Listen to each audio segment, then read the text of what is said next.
Estamos en este curso de habilidades para la vida de familia, en salud, en plenitud, en trascendencia.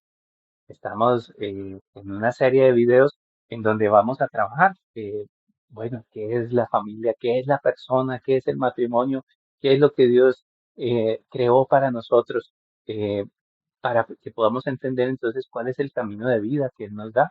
¿Sí? Dios nos ha dado una revelación, es decir, se apareció a la humanidad y se ha ido apareciendo a cada uno de nosotros a lo largo de la historia para sembrar en nosotros aquellos elementos que nos dan vida, que nos recuerdan cuál es nuestra verdadera naturaleza. Y en tiempos de confusión, como lo hemos visto en el curso, en el video anterior, hablábamos de esos tiempos de fragmentación, de ausencia de referentes, eh, de multiplicidad también de referentes negativos. eh, Fragmentario sobre el ser humano, pues la revelación de su fe, de quién es el hombre en la imagen de Dios, en la imagen de Jesucristo, que es la imagen de Dios que conocemos, pues se vuelve salvador. Pidámosle a Dios en el inicio de este video que nos dé la gracia, que nos dé la sabiduría, que nos dé especialmente esa sensibilidad que nos permite desarrollar sabiduría, esa sensibilidad que nos permite, Señor, distinguir lo bueno de lo malo, lo bueno de lo mejor, Señor, para que podamos adquirir eso que es pleno, ¿sí? Incluso para que no nos quedemos solamente en la mediocridad del bien, sino que podamos desarrollar aquello que estamos llamados a hacer, que es lo pleno, lo máximo, lo mejor. Padre amado, en el nombre de Jesús, nosotros acudimos a ti porque sabemos que tú eres quien hace la verdad en el hombre, quien hace la libertad, quien hace el amor en nuestra capacidad de amar. Envía tu espíritu sobre nosotros y danos esa gracia, esa potencia, esa profundidad y esa disposición, esa libertad que nos permita luego construir aquello que necesitamos construir. Sabemos que eres el Dios que camina con nosotros y por eso te damos enormes gracias, Señor. Qué maravilla, Señor, esto a lo que nos llamas, que es una vida de unidad contigo, la vida de la verdad, la vida de la verdadera libertad y de la verdadera felicidad. Envía tu Espíritu, Señor, sobre nosotros, junto con la presencia de María Santísima de San José. Amén. Bueno, entonces continuamos este curso sobre la persona, el matrimonio, la familia y la comunión. Eh, y aquí está una cuestión fundamental. ¿Qué o quién es la persona? Esa es la cuestión. ¿Sí? ¿Qué es la persona? Hoy en día han sucedido entonces, como he repetido, tantas fragmentaciones que ya no lo sabemos. Ya no está claro, ¿sí? El ser humano, su vida comienza en qué momento. Cuando le ponen nombre, cuando deciden si no lo abortan o cuando se fecunda, ¿sí? O sea, ya hay muchas teorías. eh, y antes era pues absolutamente claro y diáfano. ¿Sí? ¿Quién o qué es la persona?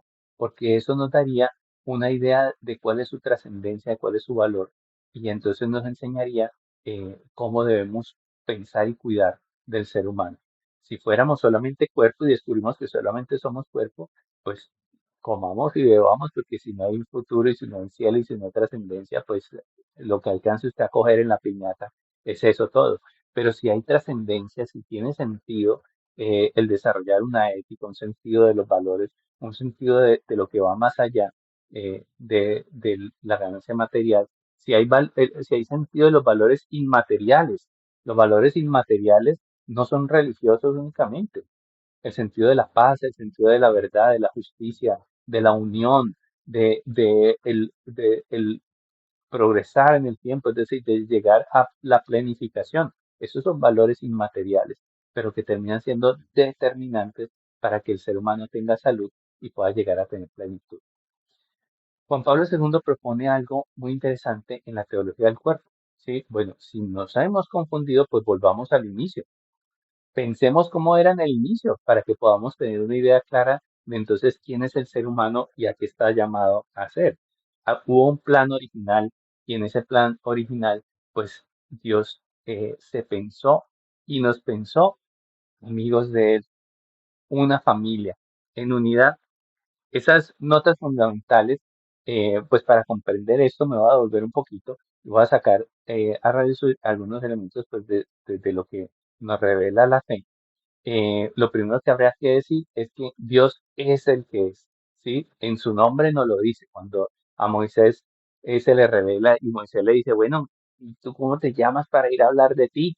¿Sí? Y entonces Dios dice, yo soy el que soy. Y entonces eso es como misterioso, eso que yo soy el que soy. ¿Qué significa eso? Bueno, pues lo que significa es que la verdad, la vida es Dios. Es decir, el único que ha existido desde siempre y para siempre, el único que puede compartir el ser a otros, el único que puede otorgar la vida, pues es Él, ¿sí? O sea, nadie puede dar un regalo que no tiene. Si alguien no tiene la vida, pues yo no puedo compartir la vida. Si aquí tengo unos audífonos y ellos dicen, ay, si hablaran, voy a darle vida a alguien, pues no puede porque no tiene vida, ¿sí? Entonces quien tiene vida es el único que la puede compartir, el único que puede compartir la existencia a todo lo que existe en el universo, pues es aquel que existe y que es, ¿sí? Y ese es el Dios que se nos ha revelado. Con extrema bondad creó al hombre y le dio un lugar de privilegio, le dio un lugar de poder hacerse hijo suyo, como a ningún otro ser de la naturaleza. Nos dice San Agustín que de su amor salimos, de su amor, de Dios, de su bondad, de su misericordia extrema, salimos para volver a Él. Y lo único que nos va a dar felicidad y plenitud, pues es acercarnos a Él hasta que llegue, pues, el mediodía. ¿Sí? Es decir, una gracia que va creciendo como el día y llega a la plenitud del mediodía, que es nuestra plena intimidad con Él. Eh, Eso sí, pues en la medida en que nosotros vivimos en su voluntad, ¿sí? Hoy en día hay un valor que es muy valioso, ¿sí? Valga la redundancia, ¿sí? Muy importante, que es la obediencia, ¿sí? Pero está muy devaluada porque en nuestra filosofía, principalmente occidental contemporánea, pues estamos llamados es a que haga usted lo que usted piensa, lo que usted descubre, mejor dicho, su individualidad, esa es la verdad, ¿sí? Lo que usted cree. Y entonces ese tema de obedecerle a otros está como revaluado, ¿sí? No, eso era como de allá primitivo, por allá en la época oscurantista, ¿sí? Donde usted no tenía acceso a la verdad. Además, porque obedecer es como lo entendemos hoy en día como algo humillante, ¿sí? Como que se le subordina a alguien que usted considera más inteligente, le da poder. Uy, no, muy mal. Bueno, la obediencia está muy revaluada, pero resulta que es tremendamente importante, porque tenemos que reconocer que el ser humano es finito, es limitado. Tenemos potencias como el intelecto, tenemos potencias como la posibilidad de construir. Mire todo lo que hemos construido en la historia, pero tenemos que reconocer con humildad que también la hemos embarrado, ¿sí? Es decir, si hubiéramos podido pensar un desarrollo sin destruir y matonear el planeta, pues estaríamos en otra realidad. No tendríamos esto del calentamiento global, no tendríamos tantos estragos negativos. Si hubiéramos podido pensar el desarrollo eh, económico, material, político, pero ligado a un sentido del desarrollo de lo humano, de pronto entonces no hubiéramos pasado por tantas catástrofes, tantas guerras, es decir, tanto dolor y tanto martirio que hemos sufrido. O sea, tenemos que reconocer que el ser humano es limitado y que en el amor de Dios pues encontramos una plenitud de nuestro ser. Entonces tenemos que reconocer pues que eso que se vio en el inicio, pues vale la pena que lo podamos volver a conocer, porque hoy en día necesitamos recuperar esos valores de lo que verdaderamente fue creado en nosotros y de nuestra relación, de estar unidos con Él. Eh, de pronto ahí se vuelve muy clarificador cómo en las narraciones de la caída en el pecado de Adán y de Eva, pues una herramienta que usó el demonio fue meter desconfianza, ¿sí? Es decir, Dios es tan bueno y evidentemente tan bueno que nos ha regalado la vida y tantos dones como la naturaleza, como nuestras capacidades, como nuestro lugar de privilegio en la naturaleza. Es decir, tantos dones tan hermosos gratuitamente. Entonces es un buenazo, pero vino el demonio y dijo, tú no, es que Dios no quiere que ustedes coman, sí, de esto. Él le preguntó muy astutamente, sí, qué pueden y qué no pueden, y Eva le dijo, pues puedo hacer todo menos comer esto. Y entonces ahí el diablo sembró la desconfianza. Claro, es que en realidad lo que él quiere es que ustedes no lleguen a ser tan inteligentes como él. ¿sí? Entonces, en realidad lo que él quiere, ¿sí? Es como el dominio, a ver si no se nos parece a las cosas que hoy en día nos sirven todavía de herramientas del mal, ¿sí? Es decir, de tentaciones y de acciones que nos separan de la verdad. La verdad cuesta, la salud cuesta, cuesta compromiso, cuesta escoger bien. Y entonces, cuando nos ayudan o viene esta tentación o esta acción del mal a confundirnos y a decir no vale la pena creer en lo bueno o comprometerse con lo bueno, pues devalúa también nuestro sentido de lo que somos. Control de segundos nos ayuda a pensar en familiares con socio, una palabreja muy interesante, vocación. Hay dos vocaciones fundantes, nos dice San Juan Pablo II, y ahí yo empezaría por esta pregunta. Bueno, hablar de vocación, ¿cómo así vocación? ¿Vocación es solamente para discernir el sacerdocio o la vida consagrada? O esta otra pregunta, ¿el discernir la vocación es solo para el momento en que uno la elige y ya elegí, ya me fui por aquí? ¿O será que ese asunto de la vocación es necesario seguir discerniéndola a lo largo de la vida para saber cómo se desarrolla este cuento en el que nos metimos al escoger una vocación de vida? Y pues bueno, por supuesto que la respuesta a la primera pregunta es que vocación no es solamente para pensar la vida consagrada, ¿sí? La vocación es un llamado, ¿sí? Es un llamado que hace Dios, es un llamado que pone desde lo más íntimo, ¿sí? Y el poder discernir esa vocación que tenemos y esa respuesta que damos, pues se hace a lo largo de la vida para poder llegar a nuestra plenitud. Lo que nos enseña San Juan Pablo II es que primero que todo recibimos una vocación a la vida. La primera vocación que recibe todo ser humano es a la vida. Y él nos dice, esta vocación es una vocación al amor. Luego recibimos una segunda vocación, un segundo llamado, que es una vocación a un estado de vida. Entonces, ¿qué significa esto? Vamos a como a detallar. Vocare, sí, es un verbo latín en donde de ahí viene la palabra vocación. Significa llamado, un llamado íntimo, un llamado desde las entrañas. Ese llamado se experimenta como un deseo de hacer eso, ¿sí? Es decir, tenemos vocación, es decir, desde chiquitos o en algún momento cuando pensamos existencialmente uno siente llamadas, oh, me gustaría hacer esto no, estas profesiones no me gusta, estos oficios no me gusta, pero en cambio esto me apasiona, ¿sí? ¿Por qué ese gusto viene como desde las entrañas? Bueno, porque fue sembrado por Dios, es lo que nos dice San Juan Pablo. Entonces, la primera vocación es a la vida, es decir, recibimos un don misterioso, un don potente, un don trascendental y es la vida. Recibiste vida. Vida es un concepto tan amplio, es decir, estar vivo.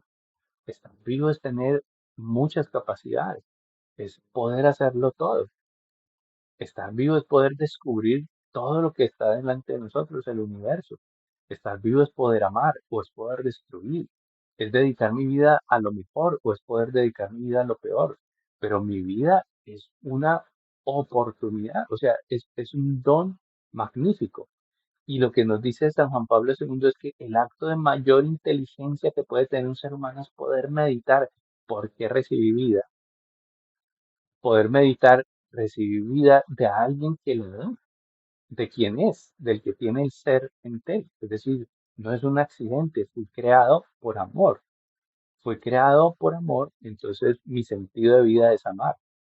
Fui creado no al azar, fui creado no en montonera. Ah, voy a crear a los colombianos y ahí estábamos en el paquete. No, no, no. De manera individual y de manera personal, de manera particular, lo que nos da, dice la revelación a través del magisterio de la iglesia es que Dios primero nos pensó y primero nos amó y primero pensó cómo hago para que esté viva en unidad conmigo. Es decir, cómo lo creo para que pueda hacer su camino de vida y poder insertarse en mi felicidad eterna. O sea, fue un acto de mucho amor y de mucha bondad que Dios haya querido crearnos. Cuando el ser humano descubre eso, entonces se da cuenta que no vale lo mismo que un animalito, que su vida está hecha para la plenitud y para la trascendencia. Nos dice San Juan Pablo II que el corazón humano es un misterio porque es finito, pero está hecho para el absoluto, para amarse con Dios. Entonces, nuestro corazón es un tesoro. Entonces, nuestra vida adquiere valor de dignidad. Entonces, no podemos tratar como sea ni al ser humano, ni a nosotros mismos, ni a otros congéneres. Es decir, el ser humano es valioso, el ser humano es divino. Es eso lo que nos enseña la primera vocación. La segunda vocación, pues ya será un estado de vida, es decir, ya cuando he desarrollado mi plenitud como persona y me descubro trascendente, yo digo, a algo tengo que dedicar esta vida. Y puede ser por la vía del matrimonio o de la vida consagrada. Lo cierto es que responder a la vocación no se hace con solamente una palabra, sí, sí, ya. Bueno, en el matrimonio, en el altar decimos un sí, pero ese sí es eterno, ¿sí? Ese sí que uno dice lo respalda todo un proceso que uno ha hecho de análisis, todo un proceso previo que uno ha hecho de madurar, ¿sí? De madurar porque es integrar en el camino del desarrollo, voy encontrando los diferentes aspectos de mi vida, mi sexualidad, mi afectividad, mi necesidad, mis vacíos, mis heridas, las he ido integrando y he ido trabajando para ganar gobierno, para poder comprometerme. Nadie puede comprometer lo que no es suyo. Por eso muchos hombres, especialmente, y muchas mujeres también, fallan en la fidelidad, porque no gobiernan su sexualidad. Entonces, cuando se van a comprometer en un matrimonio, pues si no son dueños de su afectividad y sexualidad, pues les queda grande luego sostener ese compromiso. Y pues bueno, no es el fin, tienen que hacer un proceso para sanarse, para comprenderse, para entrar en gobierno. Lo cierto es que decir sí es configurar el ser, es transformar el ser, es hacer crecer este ser que somos, estructurar esta persona que somos a imagen de Jesucristo para poder dar respuesta. Si tú te quieres volver fisiculturista, digamos, entonces ese es mi llamado, mi intención, mi ilusión, mi anhelo, yo quiero llegar a hacer eso, pero para ir a hacer eso, ¿qué tengo que hacer? ¿Comprar por internet los músculos? ¿Sí? ¿O encargarlos por correo? Sí, no, lo que tengo que ir a hacer es entregar mi cuerpo a esos ejercicios constantes que van configurando mis músculos, que van configurando mi alimentación, mi sistema de vida, mis horarios, mis ideales, se va transformando toda mi persona para poder yo responder a ese anhelo, a ese llamado, entonces convertirme en fisiculturista. Nosotros estamos llamados a convertirnos en atletas de Dios. El atleta de Dios, el campeón de Dios, es decir, el luchador, es quien hace la presencia, los actos y la presencia de Dios aquí en la tierra. ¿Cuál es la presencia de Dios y la acción? Pues la creación, el amor, la sanación, la construcción. ¿Sí? Estamos llamados a poner nuestras vidas al servicio de la vida, utilizar nuestro cuerpo, nuestra mente, nuestros recursos a convertirlos en un servicio de amor y de construir. No podríamos hacer más con este don inefable, con este don tan valioso que Dios nos dio. Nos dio unas potencias tan elevadas que el único uso que podemos darle es el mayor de los usos, que es ese servicio al ser humano, no en desprecio de la naturaleza, no en daño de la naturaleza como acusaron a la fe alguna vez, que el calentamiento global es culpa de la iglesia que le dijo que estaba el hombre por encima de toda la creación, todo el hombre de matonea. No, es que reconocer la dignidad del ser humano lo compromete a ser lo mejor de sí, ser la mejor persona que puede ser. Y eso implica el cuidado y la buena administración de la naturaleza y de los recursos. No es para matonear el mundo que Dios nos puso adelante, nos puso sobre la creación para darle gloria a Dios, es decir, para agradecer la creación, para disfrutarla, para hacerla crecer, para hacerla bella, para hacer que prospere. Reconocer este sentirnos llamados y este sentido de vocación, pues nos ayuda a comprender entonces unos conceptos, unos principios fundamentales para nuestra existencia. Hay una anotación muy necesaria que hay que hacer para poder trabajar y es que existe una espiritualidad de la vocación. Es decir, vocari, es decir, ser llamados, implica al menos que hay dos, hay uno que llama y hay uno que responde. El que llama es un ser que tiene naturaleza, que tiene identidad, que tiene personalidad. el que llama Dios, pero lo que nos presenta la teoría de la nueva era es un Dios que es una energía superior, el cosmos, la dirección del cosmos, el amor. Sí, espérate un poquito, porque despersonalizan la imagen de Dios y resulta que Dios es persona. Es persona, lo sabemos porque tiene personalidad, es decir, hay cosas que le gustan y cosas que no le gustan. Hay cosas que prefiere y cosas que no prefiere. Se manifiesta y le da una direccionalidad a la vida del ser humano. Se manifestó en la humanidad a través de Jesucristo y nos dio la voz de sean plenos, sean como Jesús. Es decir, en Jesús se nos revela la verdad del Padre. Entonces, Dios no es un éter, Dios no es una energía, Dios no es como una inteligencia, eh, pues sin rostro, sin identidad, sin querer, que simplemente avala lo que al ser humano buenamente se le ocurre. No, esas son las teorías del error, las falsas espiritualidades. Entonces, es muy importante poder reconocer eso. Juan Pablo II propone pensar un concepto muy valioso que le llamó el hombre originario, ¿sí? El hombre originario, entonces retoma los textos de la creación y entonces señala cómo Dios creó todas las cosas, creó todo el universo y por último, la joya de la creación, crea al ser humano. Cuando lo crea, sienta a Adán y le pasa enfrente, se sienta con Adán y le dice, mire, mijo, ¿sí? Y le pasa toda la creación por enfrente para que Adán le ponga nombre, es lo que dice el relato. Eso significa para que Adán le ponga dominio. Bueno, tú eres esto y vas a servir para esto, este es el lugar de esto. O sea, el hombre fue organizador de la naturaleza según esa propuesta y esa revelación de Dios. Vuelvo y digo, no para matonear ni para destruir, sino para exaltar el valor de lo creado y honrar al creador en el buen cuidado y buena administración. Lo cierto es que pasó toda la creación y en lugar de quedar contento, extasiado, sorprendido de todo lo que tenía en su hacienda Adán, en realidad lo que comenzó a sentir fue una tristeza y un vacío tremendo, porque vino a su conocimiento este sentir, nadie es como yo, no hay otro como yo, estoy solo, solo, es decir, no hay otra persona como yo. Y entonces sintió tristeza. Y entonces ahí Dios dijo, pues no es bueno que el hombre esté solo, voy a crearle una compañera y ahí explica la creación de Eva. Pero entonces Juan Pablo II dice, detengámonos un momentico allí, se le pasó a Dios, ups, se me olvidó que hacerle pareja a este. Le hice pareja a los cocodrilos, a los elefantes, a las dantas, a todos los animales, y se me olvidó el principal, el hijo. Mm, no, no fue un olvido de Dios, no fue un olvido de Dios. Ahí Dios le regaló una experiencia fundamental. Es la experiencia originaria. La experiencia originaria es la de la intimidad suprema, la de la soledad de frente a Dios.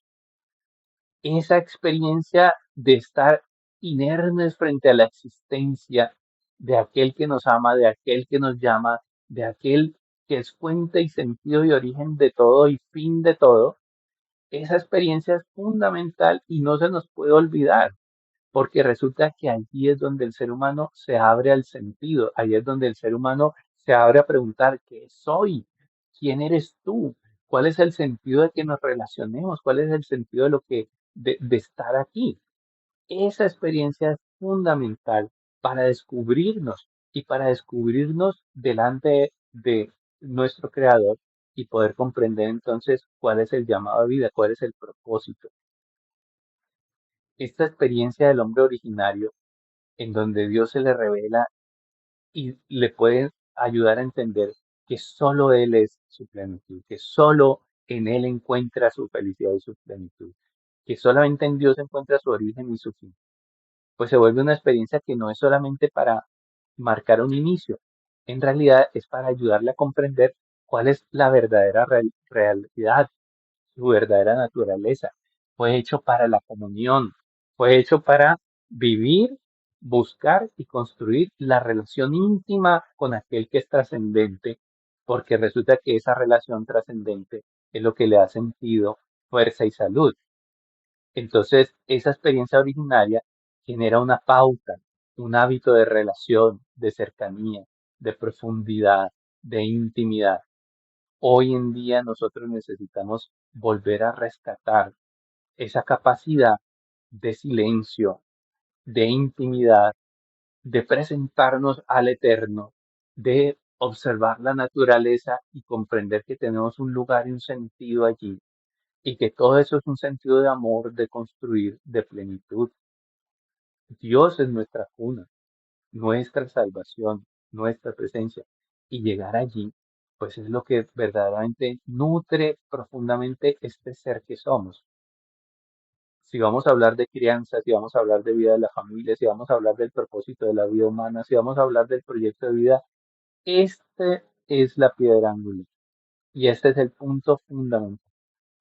Estamos llamados a conocer y a descubrir el valor de nuestra persona en el hecho radical de que hemos sido amados por Dios, de que fuimos pensados previamente, de que no somos un incidente, de que no somos algo que sobra, no fue un error, no, fue un acto voluntario del Dios Todopoderoso que es súper sabio, dijo, tú tienes que existir. Este mundo necesita de vos. Este universo no sería lo mismo si no existieras tú. Hemos sido amados profundamente. Y entonces cuando uno se siente tan amado, lo único que puede hacer es amar. Lo único que puede hacer entonces es comprender que en ese amor es donde está la plenitud y la perfección, y a ese amor es al que tenemos que direccionarnos, comprometernos y darnos para poder llegar a ser verdaderamente plenos. Terrible la vida del, de la persona que no se sienta amada. Terrible la vida de la persona que no se descubre en la eternidad. Terrible la vida de aquella persona que solamente se siente como materia, solamente un cuerpo sin sentido, echado al universo, echado a su suerte en medio de la historia, en medio de los conflictos sociales, como si no tuviera razón, como si no tuviera quien lo cuide, ni un sentido, ni una directriz, echado simplemente a la nada y al sinsentido. Es eso lo que le pasa al que no comprende trascendencia. Si el hombre quiere verdad, tiene que volver a la naturaleza que ha sido a la experiencia que ha sido, que ha recibido de manera gratuita. Se le dio tal capacidad, tal altura, tal dimensión y tal valor. Y esto solamente lo descubre allí en el silencio, allí en la palabra, allí en el encuentro con su Padre, quien lo ama y quien lo hace potente, ¿sí? Y quien le da esa trascendencia, una trascendencia que tiene que ser no solamente descubierta, sino luego construida en semejanza. Es decir, luego esta naturaleza, el descubrir estas verdades, se vuelve algo obligante, es decir, tengo que vivir para planificar eso. Vamos a cerrar este módulo, este pedacito con este taller. ¿Sí? A lo largo de los temas les voy a proponer unos talleres, unas preguntas para que profundicemos. Como les digo, la meta no es volvernos muy sabiondos. La meta es tener unos elementos desde la fe, desde la revelación, desde la naturaleza que somos en nuestra psicología, en nuestra antropología, para que podamos construir, hacer herramientas que nos permitan entonces vivir más plenamente eso que somos y eso que nos da salud. Entonces, les voy a pedir pues que tomen una captura de pantalla o tengan el video, pero revisemos estas preguntas. Ojalá tomes un cuaderno, ojalá tomes la Biblia, revisa los salmos, ¿sí? Revisa los evangelios, ora, pero pídele a Dios revelación, pídele a Dios que te ayude a comprender ese sentido trascendental y ese sentido último de haber sido llamado a la vida, entonces haber sido llamado al amor. Y luego cómo has venido construyendo con esta vida una segunda vocación en la relación con los hombres en el servicio a los seres humanos que Dios ha amado hasta el extremo de la cruz. Bueno, démosle gracias al Señor que es tan poderoso y que es tan bello y nos ha alcanzado semejantes gracias y semejante perfección. Démosle gracias al Señor y pidámosle que por su misericordia, por su gran amor, por el poder de su Espíritu Santo, por el poder de la sangre de Jesús derramada por nosotros en la cruz, nosotros podamos alcanzar semejante libertad de poder entregar nuestras vidas a su verdad, a la revelación de su verdad y a la construcción de su reino, porque no hay ejercicio más digno y más planificador de nuestra naturaleza y de nuestra persona. Gloria al Padre, gloria al Hijo y gloria al Espíritu Santo, como era en un principio, ahora y siempre, por los siglos de los siglos.